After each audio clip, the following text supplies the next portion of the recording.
Здравствуйте, дорогие подписчики и гости моего канала.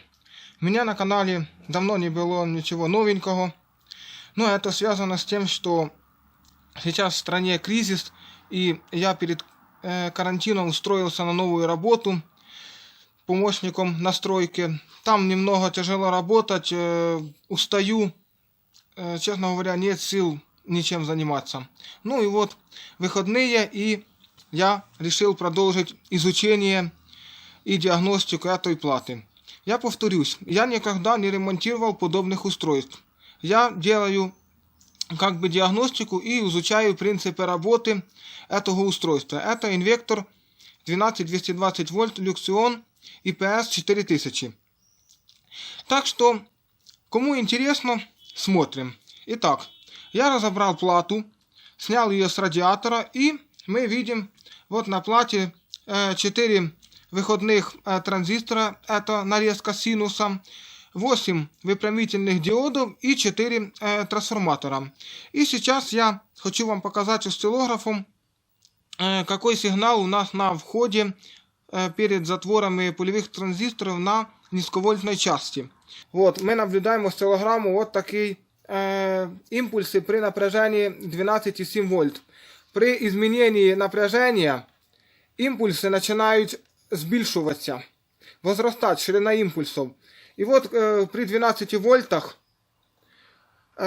потребление возрастает до 1,8 ампера, и на осциллографе мы видим вот такую картину. Это уже при 12 вольтах. Что это за импульсы? Как я не пытался синхронизироваться осциллографом, у меня с этого ничего не получилось. И вот сейчас инвектор вышел опять в нормальный режим, вышел как бы с этого непонятного режима, и появились нормальные импульсы. При увеличении напряжения, вон 12, 13,8, импульсы стают очень короткие. Вот 14 вольт, практически предел, он сейчас уйдет в защиту. Но нам это не надо. И при снижении напряжения, как бы при разряде аккумулятора, у нас вот получается такие импульсы. Но при этом инвектор работает и выдает на выходе 220 вольт. Данные эксперименты, измерения я провожу без нагрузки. Вот на трансформаторе появляются вот такие импульсы. При понижении напряжения эти импульсы возрастают эквивалентно скважности. Вот как бы все нормально, это 12,36 вольт.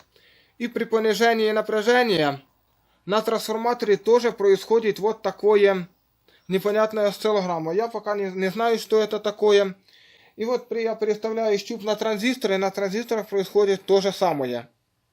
Вот я на бумаге нарисовал примерную схему, упрощенную силовой части этого инвектора.